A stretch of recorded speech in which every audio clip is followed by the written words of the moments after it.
Hi folks, Desert Artist here. I've came across an old friend here, and he's, a lot of people see the things that he does and they think it's odd. Well, it's the SCA.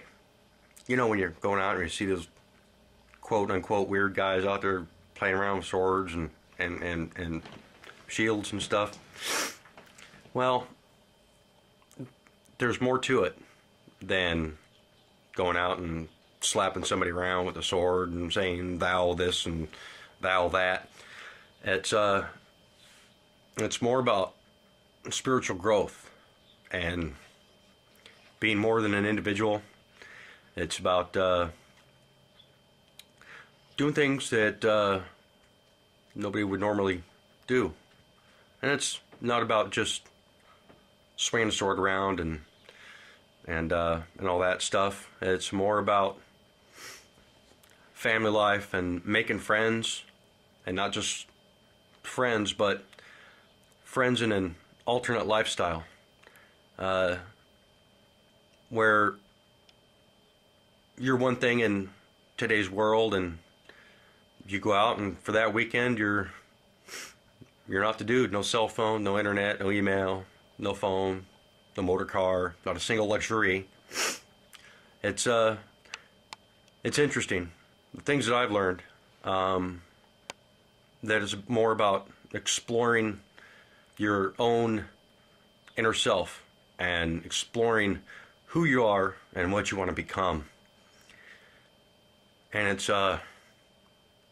when people spend 10 years of their life going to be a squire, which is just before a night, you're learning. It's like a father-son relationship, and then you grow on and you get knighted, and you become your own man. And maybe at some point when you have enough experience, you can take on like a little brother and help them grow, help them become something, strengthen that chain with a little extra metal, put a little bit more bond on it and make it stronger. There's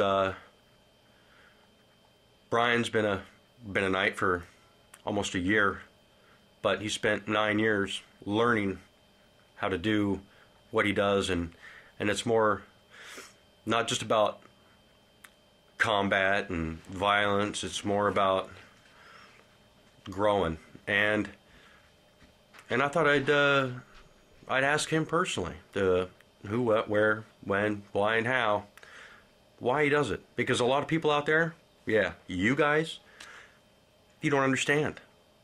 There's a lot of closed-minded people in this world, and they think, oh yeah, they're just swinging around a sword and shield and all fantasy. Well, it's not fantasy.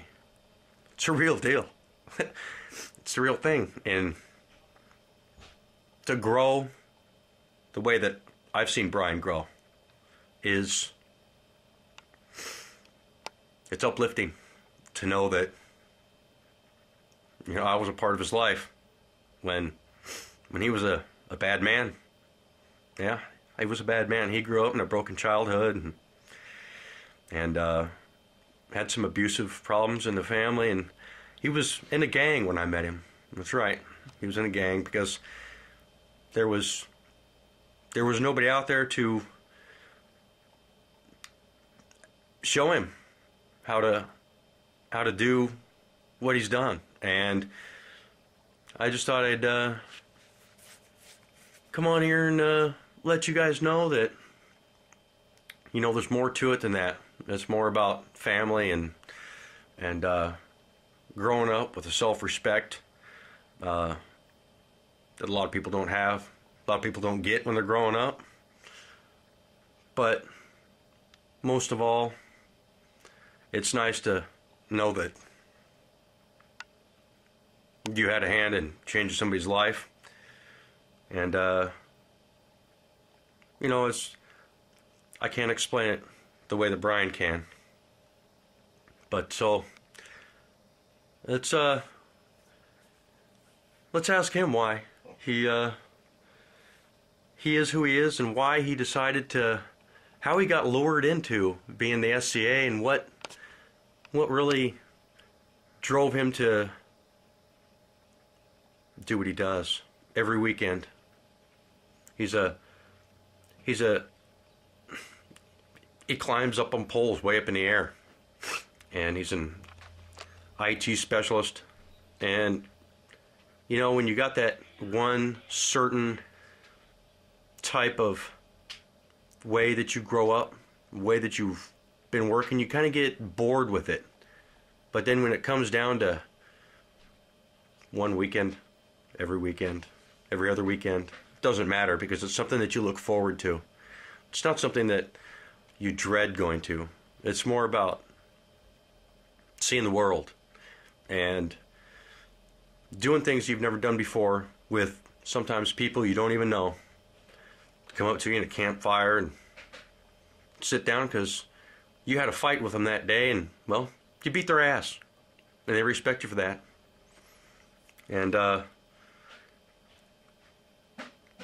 it's impressive. It's impressive to see somebody that can take that negativity they had in their life and turn it around to be something more positive. And at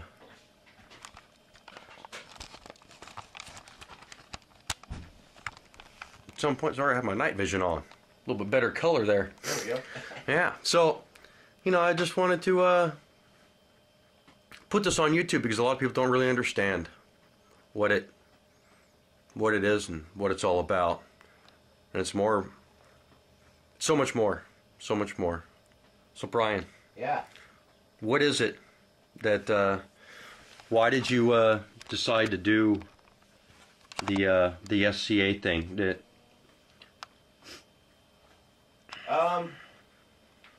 Well, you know, kind of like you said, man, I had a checkered past, and it wasn't because I had to, you know, parts of my childhood sucked, parts of it were pretty good. Some of the dumb shit I did when I was growing up, hanging around with, you know, some nefarious characters and whatnot, it was a choice. You know, it wasn't like I was brought up in that kind of life, but I was being a knucklehead. Turned out I just, you know, kind of got picked on when I was younger. I was a smaller guy, and I figured the best way to not get picked on anymore is to become a tough guy. So I started hanging around with tough guys in Seattle, and then thought I was a tough guy, and the next thing you know, I ended up in a hospital and got beat up pretty good. My guys that were my guys, and we were thick and thin. They all went away, you know. So then I met my wife, who I've been with for 17 years now, and we were together for a few years, and then I had some friends I was talking to in the lunchroom at work one day, and he was talking about this thing that he did called the SCA, the Society for Creative Anachronism, where they go to events and they dress up in medieval fashion. They pick a time period. They pick an ethnicity kind of thing, you know, or a kind of type of person they would have wanted to be, and they do their best to portray that person or persona by how they dress, whether it's Elizabethan or whether it's a Celtic or a Nordic person, you know, Swedish, Norwegian, Germanic, Irish. You know, they just do their best to say, if I was a person 400 or 500 years ago, what would I be? What would I look like? And I thought they were out of their fucking minds. Honestly, I thought they were nuts. I'm listening to them talk, and I'm like, you guys are nuts. And I was like, that's cool and everything. I mean, I saw Braveheart, you know, right on. But man, I was like, yeah, that's crazy. And a friend of mine talked me into going to this war, and it was 1998. It was called Baroness War, and it was down southern Washington. And so I packed up what stuff I had, you know, regular camping gear, and I went down with these characters and showed up on site, and they'd rented an entire fairground, and we start pulling on site, I'm looking around and I see some relatively normal looking campgrounds and stuff, and then as we start driving further into sight, man, it's like kind of crossing over that third dimension kind of thing. There's this huge pavilion. I remember the first one I saw was this huge pavilion with this draped top, and it had a spire on the top of it, and it had this guy's banner, his flag, and it had some sort of fish on it. It was I can't remember what kind of, but it was this very medieval looking campsite, and the guy had like wind like those hurricane lanterns hanging out front, and he had wooden furniture out front. And I mean, it was just like somebody just hit the rewind button by about 500-600 years, you know. And I was like, whoa! I mean, this guy had his shit together, and so I kind of went off to the side and set up my own camp and everything, and I hung out with these guys all weekend long. And the more I hung out with them, the more I talked with them, I remember seeing them before, and people going, freak, fag, you know, weirdo, stuff like that, you know. And all of a sudden, I'm hanging out with these freaks, and the next day, they were going to have a war, and they were going to go out and they were going to fight. And these guys were literally not. There was no, you know, lightning and wizardry and stuff. I mean, these guys had armor, and they had these sticks made of rattan, and they had these 12-foot pikes with a compression end on it. And I mean, these guys were really throwing down. I mean, they were fighting, and they were keeping track of score. And the marshals of these events set up these different scenarios. And oh man, I was just like, dude, how do you do that? And a guy that I'd known for about a day goes, oh, you want to learn how to do this? I'm like, man, this is kind of cool. I thought you guys were choreographing this stuff. You guys are really fighting to see who's going to win which thing for bragging rights. And he gave me the breakdown. Oh yeah, and here's a good shot. And you know, the premise was, if you hit a guy, you know, how hard would you have to hit somebody to break steel if you had a sword? And holy crap, yeah, how hard would you have to hit a guy, you know? And given my past, I really felt, you know, I mean, I liked the competition, but I liked to fight, and I was being a father and a husband, and I didn't want to do that old life anymore, and so I really was really intrigued by fighting, and this guy named Terry was like, you know, so you like the idea of this, huh? And I said, yeah, man, this looks kind of cool. How do I build a helmet or buy a helmet and buy armor, and what should I wear and whatnot? And this guy, who'd driven just as long and just as far as I did, said, well, let's go talk to one of the marshals. And the marshal's like, I guess, a medieval referee. Right. And he took me over to him, and they talked to him about me being brand new and wanting to fight and whatnot. And the guy says, well, do you have any armor? And this guy, Terry, like I said, I'd known him for a day. I said, he says, do you have any armor? And Terry says, oh yeah, he's got the whole 9 yards. And they said, okay, well, we'll warrant you for the day. And I'm like, what the hell is that? And well, these guys literally go to practices, and you have to have a fighter's card. It's an authorization that says that you're, you know, skilled in specific kinds of weapons, forms, and stuff. And so I'm thinking, he lied, you know. I don't have anything. And he takes me back to his camp, and he pushes this trunk out, and he says, here, you can wear my stuff for the weekend. I'm like, you drove just as far as I did. What are you going to wear? Yeah. You know, just do it. Go ahead. Have fun. Have a ball. And so this guy that I just met sends me out. They warrant me for the day to be able to use an axe and a small shield, which is pretty low, basic stuff. I mean, some guys still use it, and they're very level proficient. 1. Yeah, but it's good for a first timer. Sure. But you can get really proficient at it and stay with it if you want to. Break in. Yeah, so they give me this little buckler and this axe, and I spent the next 6 or 7 hours on this field just eating dirt and getting beat to crap. I mean, these guys just kicked my ass. I didn't know what I was doing, you know. And I came home from that weekend. I mean, I was bloody and bruised. I mean, I've got some scars. You can see I've got lasting scars from fights. Sometimes you get whacked here. I got a scar on my bicep here. You can see my hands. I just got back from an event from the weekend, and that's the causes of stuff. And sometimes people accidentally hit you too low and blow your shins open, and you know, you walk away with some scars. But but goddamn, it was fun, man. I had a blast, and I was hooked. And like I said, that was in 1998. And then I got hooked up with another friend of mine who was started about the same time, and his name's Richard. And he, after he'd been in for a while, he got moved along. He was very, very good at it, and he took me as a student. And I started off as a man-at-arms, which is, in a period sense, would have been like an armor packer, you know? Right. Shine my shoes, pack my armor. Right. And then follow what I do. A little minion. Yeah, a minion, yeah. And he was a squire at the time, and learning to become a knight. And so I was his man-at-arms for his entire history of being a squire, and he was a squire for 5 years. So I was his student as a man-at-arms for 5 years, and then he got knighted.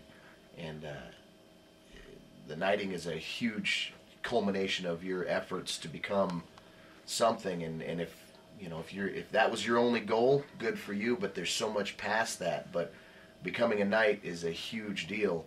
And after he got knighted, he turned around and asked me to become more than a man-at-arms, to become a full-fledged squire. And a squire is identified by a red belt that he wears, and it shows the belt is a sign of fealty, an oath that you agree to do as you're told and learn whatever he has to teach, and from whoever he says to learn it from. And a good knight will, if he can't teach you, he'll find somebody that will. And so he would farm me out to a lot of these other guys that had been doing this game for 20 years, 25 years. And so then I spent another 4 years as his squire. So spent 9 years learning to be a knight. And it's funny, I became a knight last year.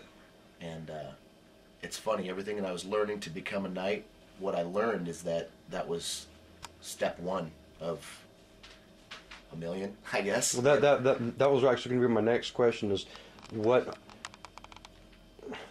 did you actually learn? How did all these things actually become a part of changing your life? Humility. Learning that you weren't the badass you thought you were. Learning that there's so much more to learn. Learning that knighthood, that everything I wanted to become, was step one, page one, chapter one, and that we all write our own book, and if you've only got one chapter to your book, well, then it's a short story. It took me 9 years to become a knight. I've been in the society now since 1998, since that Baroness War, and 9 of those years I spent learning to become a knight.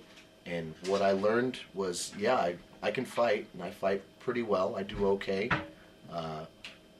but I learned that getting that knight's belt, I had a lot more to learn about, not just about fighting. That's easy. Morality and who you are as a person. Humanity, being a father. Part of the knighting ceremony is there's several parts to it, but there's knights are physically identified on the field by 3 major things: a set of spurs, a white belt, and a chain, an unadorned chain, and they are the only people that can wear that regalia. But those are just the physical things. There's lots of guys that can wear that stuff because it shows their prowess on the field. It shows that they've got the mustard, they can fight. But, are they a knight when they're not wearing that stuff? And right. That's what I'm learning. I'm learning what am I... You really can be a knight in a shining armor. Yeah, but... Without the armor. Without the stuff. And everything that I do there, I try to translate back here at home. And there's days, I'll fight with my wife, or my kids piss me off or something, and it's like, what would I do knightly? How would I be a knightly father or a knightly husband? Knightly husbands would not slap their wives around or knock their kids around or not work. They would support and supply and make sure and take care of them. And so that's what I'm learning, is that to be a good knight is you need a good woman. Yeah. That was the first thing. And one that'll stand by you for sure. And I tell you what, I can say, had it not been for my knight, Richard, and my friends, but top billing goes to my wife, because she sat through it with me. At first, when it was a game, the SCA was a game, and it was something that we did, and then I find over the years that became something that I am. Out here, sitting on this chair, my name's Brian McLean, and I work on computers and I climb towers. But when I show up on site, I sign in as Sir Lachlan McLean, a knight of ANTIR. And sometimes I feel like I'm pretending to be Brian. And that's those weekends that I get to go do stuff is when I actually get to be who I am.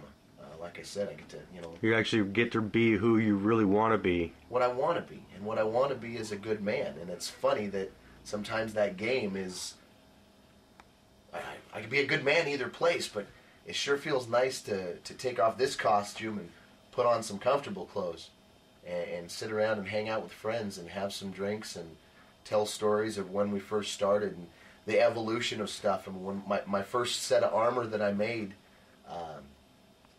was made out of hockey gear, and then I took an old motorcycle jacket and I cut it up and hot glued the leather over top of the hockey gear to make it look, authentic. And I took a couch, the buttons, the brass buttons on couches, on the old leather couches. I found an old leather couch. Furniture tacks. And I pulled those out and I put it on, made patterns out of these furniture tacks, not thinking that, boy, when somebody really smacks you with a stick, that furniture tack goes through that hockey armor and stabs a hole in you. But God damn it, I was fighting and I was there.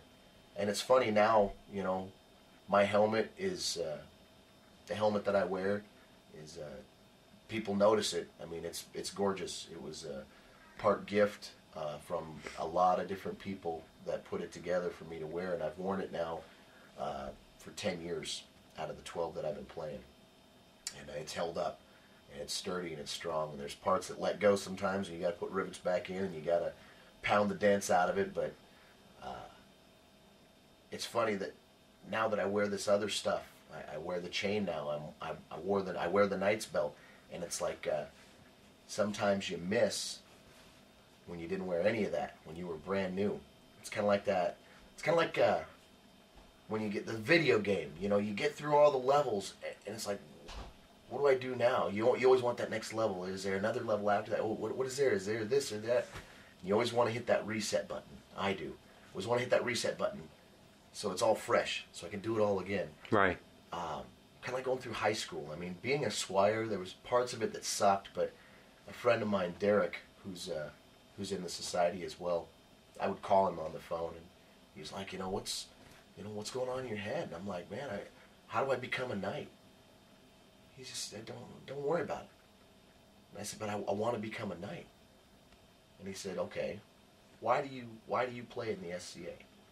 That's why I love to fight. I love the combat. I love, getting locked into that moment with somebody. Is he better than me today? Am I better than him today? There's a 50-50 chance that I got a 50% chance that I'm the man today.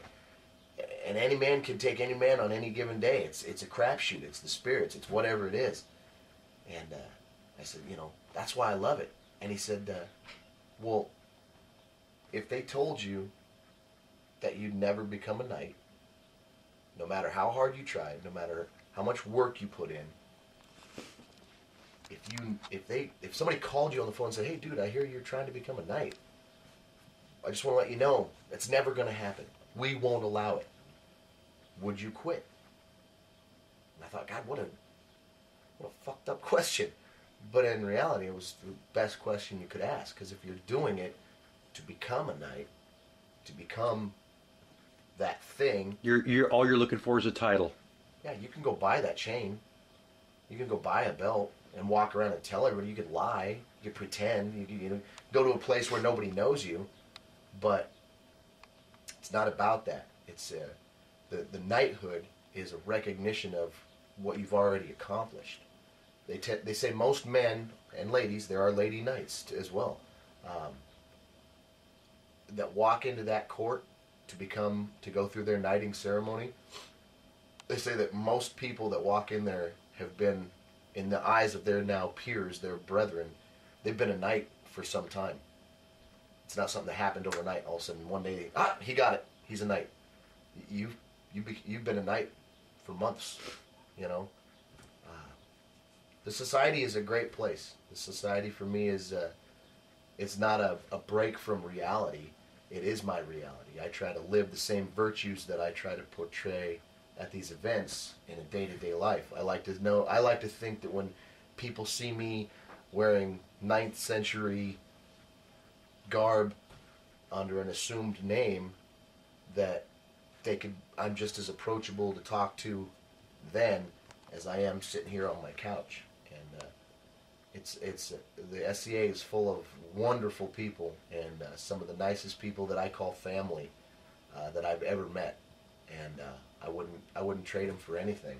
My wife received her first award, and Quinlan received a kingdom level award. Some of the stuff that these people make is gorgeous. It's beautiful. You've seen the pictures of my helmet and my knighting scroll. This was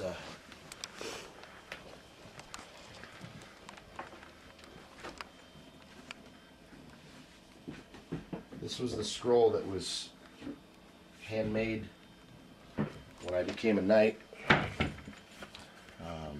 This is the king and the queen, Vic and Inga, that made me a knight of ANTIR. The wax seal. Here's the wax seal. The knighting scroll has all the 3 symbols of the knight. You have the white belt, the gold chain that links everybody together, and then the spurs of the knight. And this was made by Terry Carricker for me. It's got some symbols on it. The symbol of the wolf was my teacher. That's Sir Ulfgar. The symbol of the castle is where I come from, here in the inlands. The symbol of the dolphin is part of my device. The symbol of this castle is the symbol of the man that made this scroll for me. He's also the same guy that gave me the armor that day when I first played. Sure. This is him here. This is Terry. He's kind of my adopted dad. And this symbol here of the fire is his lady, Kim, who kind of became my adopted mom. They kind of took me in and treated me like their son. And then this 3-piece symbol here is also on my armor that I wear. You can see here is the dolphin. And then if you look up here, here's that same symbol right there that's on my scroll. And the 2 suns are on each side of my armor, one on the left, one on the right. And that symbolizes my wife, my goddess, Dana, and my 2 sons. And that's, I always try to keep them in my heart when I'm thinking about what I'm doing, because I know they're watching. And that's always a hard thing to know, that they don't care if I win or lose. They just want to know if I'm going to be an honorable man. And that's the hard part about our game, about the fight itself, is if a guy hits me, we're fighting, and he hits me cleanly, it's not up to him whether it was good or not, whether I should take that as a killing blow and the fight's over. It's up to me.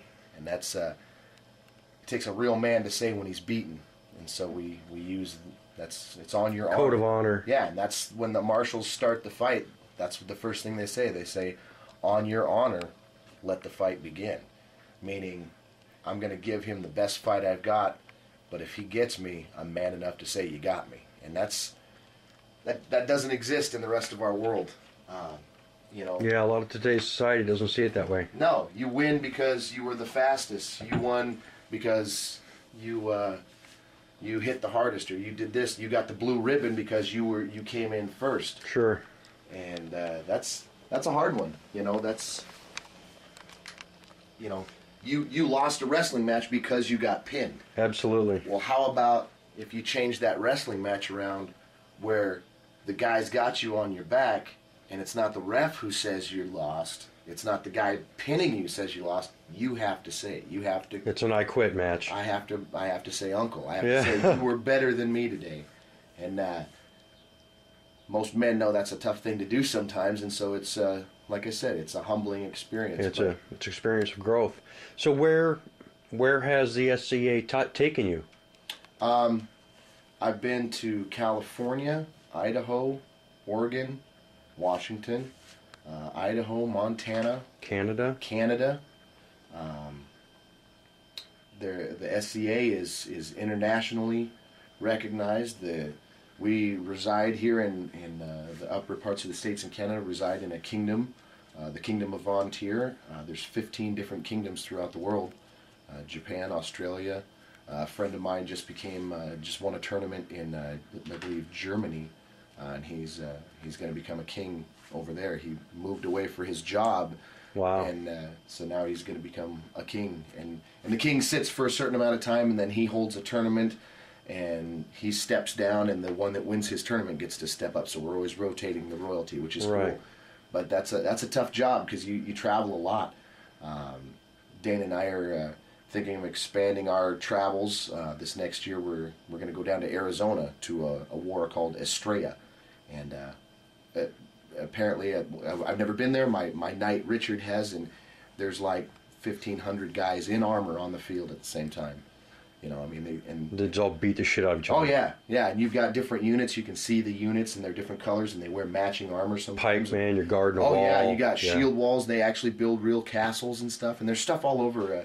If people go to the website, it's just SCA.org, and find out what your local group is, where you're at, and go to some stuff. And yeah, you know, I was the picked on kid in high school, just for reference. And I had a big mouth. I was a smart ass. Still am, but you know, if you're, and I'm going to look at the camera on this one, if you're one of those people that drives by and yells obscenities and things that you see these people out there fighting on this in parks and having practices, or you see the stuff, you know what, don't yell at them. Go meet them. You don't have to do anything. You don't have to be weirded out by them. Just go see what they're doing, and find a guy wearing a red belt. He's the student, and ask him what it's like to be a squire. Go talk to the guy that's wearing the white belt and how long it took him to get there. And you'll probably find that these are some of the coolest people you've ever met. Yeah, we're different. We dress different. We look different when we're on our sites and stuff. But you know what? Who gives a shit? What's different? What's normal? You know? I was one of the normal people, and now, you know what? I hang out with the weird people, and you know what? I'll take those weird people any day of the week. So that's it, man. That's my life. I'm, you know, computer guy by day and night by night.